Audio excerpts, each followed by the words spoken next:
What is going on, YouTube? So this story deals with the very famous Redheaded Hitchhiker of Route 44. If anybody's familiar with it, they'll know there's just numerous stories and numerous tales about it.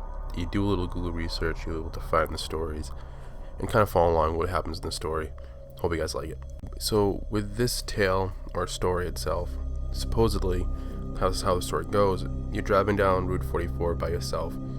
You see a man on the side of the road. He's wearing a red flannel shirt, red hair, and he has a red beard.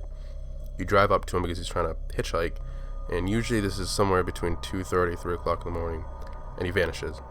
Another variation of the tale or story goes along that you're driving along, and it ends up next to the seat next to you, and he disappears, or you hear evil laughter on the radio. And mind you, this is down Route 44 going into Rehobeth, or in Rehobeth itself.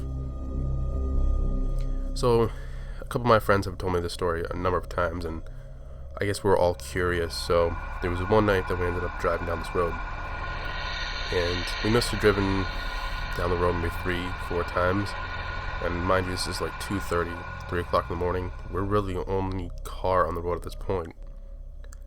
And again, we had driven down 4 or 5 times and went back up and down. Nothing's happening.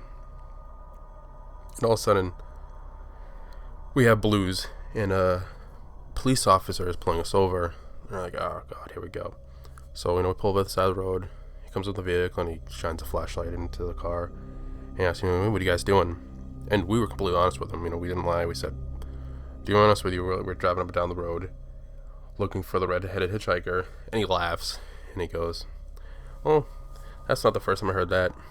And he's like, well, I don't know. I asked him, I was like, have you ever seen something? I'm like, sure you have. If you're doing traffic stops, you're doing speed traps around here at this time of night. He goes, well, he laughs and he says something along the lines of, if I say anything, I'm gonna have to go for a psych evaluation again. But he's like, I can tell you this much. He's like, when I first started, and this is a couple of years ago, he said I was driving. This is my very first night by myself. I was driving up down Route 44, and I saw what was supposed to look like a man in a flannel shirt dart into the woods. He's like, I didn't think really anything of it. I drove down the street and came back up, and again I saw a guy dart back into the woods. He's like, alright, well, it's just kind of suspicious. So he stops the vehicle and he shines a spotlight into the woods. There's nothing there. So I guess he said he ignored it. So he went on his business. The next night, he's down the same route, and he sees the same thing again. He sees a man with a flannel shirt, red hair, dart into the woods. At this point, he calls dispatch, and dispatch gets back to him. They told him they can check it out. So he parks the car on the side of the road and he gets out and he kind of scans the woods. Calls out, somebody's in there, get out of there. Come out. There's nothing. And he gets back to his cruiser, and his radio signal or in the cruiser is completely dead. He can't get back to dispatch, and he hears what he thinks is somebody talking over the radio, but he can't make out what he's saying. And then he said that he got a very strange feeling. He said that it felt like somebody had turned the air conditioner on in the car, and he said he got completely freaked out. And he just ended up leaving it, leaving that night, leaving the road on, kind of ignoring it. And he told this story, and we kind of laughed about it, and he let us go. So we drove back down, and at this point, we're gonna do it one more. So we decided, hey, we're gonna do it one more time. So we don't turn the vehicle around, and we're driving back down, and we're all making jokes about it. And all of a sudden, and at this point, we didn't have the windows down; we had the windows up, and this intense smell of cigars came over the vehicle. Now, I don't know if this is a type of variation. I've never heard this being part of the story, but it was really weird because none of us smoke. And yeah, it could have been something we had driven by, but it was all the way down Route 44. It was this intense, and it was almost like somebody had lit up a cigar in the vehicle. Now, mind you, my friend's driving, I'm in the passenger seat, and another one of my friends is sitting in the back. And he said all of a sudden, he's sitting there, and he's like, oh man, he's like, you guys gotta feel this, you know. No, I'm sorry. He said to my friend driving, he's like, hey, can you roll up the window? He said, what are you talking about? And the window's up. He's like, oh, it's really cold back here.